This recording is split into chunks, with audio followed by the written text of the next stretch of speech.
Okay guys, what we're going to do now is upload our files to our website.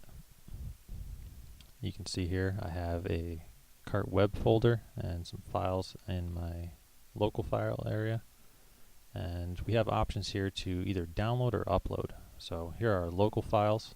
These reside on our machine. And these are the remote files. These reside on the server. So you can see here I have a cart web folder, and then mirror image on this side, a cart web folder. So what we can do with remote files is we can actually grab some from the internet. We simply right click and get. It's asking me, do I want dependent files that are linked to it. I hit no in this instance. If we hit yes, this would grab stuff like our style document along with it. You can also download using these arrows over here.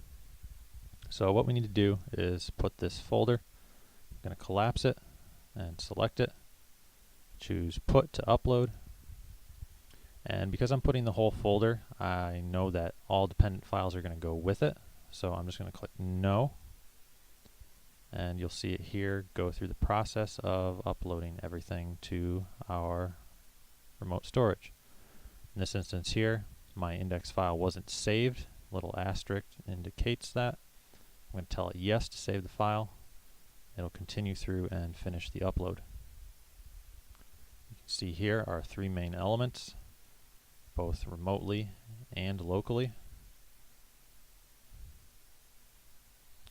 So now that we've got these uploaded, what we're going to do is check on the internet and look at our site. In this instance for you guys, it's going to be students.oneonta.edu/your username. In this case, I've got the site that I've just put together in a folder called Cart Web. So I'm just going to navigate to that. And you can see here's what we've got so far. What we want to test is Fancybox. This is the biggest element that we want to make sure is working. So you click there, you'll see this will pop up. This actually means you're good. Because we don't have an image in place, it's not going to find it, but you can see Fancybox is functioning just as it should. So you're good to go. One thing that I want to do, some of you it might not be working, so if you do see it functioning just as we've shown, don't mess with anything. You're good to go for the next step later on in class. But what I'm going to do here is I'm actually going to break Fancybox intentionally, just to show you how we would go about fixing it. So I'm going to save this broken version and I'm going to upload it. Then I'm going to go back, reload a couple times just to make sure it picks up the change. And now I'm going to try Fancybox again. You can see here something's not quite right. This means that, obviously it can't see the files because I've changed their name. So in this instance, we need to sort of, troubleshoot and diagnose the problem. The cool thing about working in Chrome is it's got this inspect element feature for developer tools. We can actually come in here and, look at our web page. This is great for tearing apart other websites. This is actually how, I learned to build some of the stuff that I know how to build today. So you look through here, we've got all of our p tags for our paragraph elements. We've also got our CSS styling off in the right hand side, where you can go through and adjust all this stuff, and this will actually take effect on the page. So this is a good way of sort of trying something out temporarily. Let's just change our text color here. Let's see, I actually want to change it to, let's make it a sort of a dark blue color here. So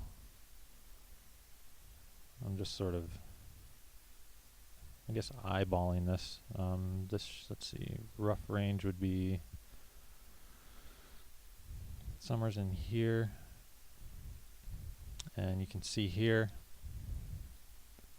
it's changed our text color across the site to this shade of blue. We can turn these elements off and on. So this is a great way of troubleshooting. And you can see here we've got these two warnings. So if we click that, this will give us some more info as to what's going on and help point us in the right direction for fixing what is broken. In this case, we follow that error all the way across to the right. We can see there's a problem with finding this file. So obviously this file isn't in the location that we are pointing to, or the file just simply wasn't uploaded. So what we're going to do is go back and double check all of our code. We can see here there's an error. So we're going to go through, double check everything.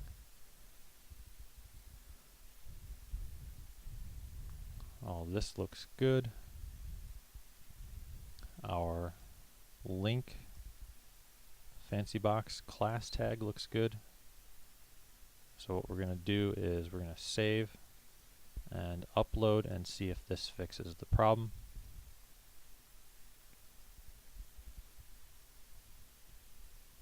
Go back to the web. Another thing too you can do here is just double check that those files are in fact there,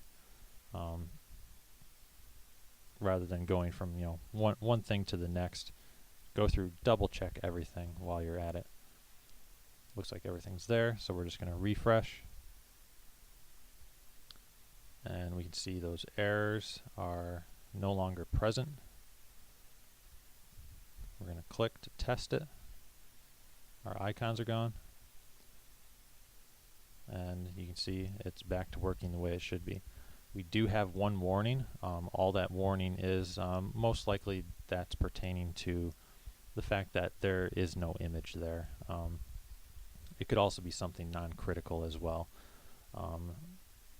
Anything from an error with how the code is marked up. In this case, it's most likely just that we clicked that, the script fired, and there was no image.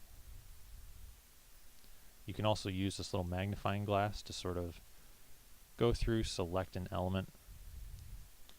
You can also double click on stuff here and actually go through and change things just to see how it would look.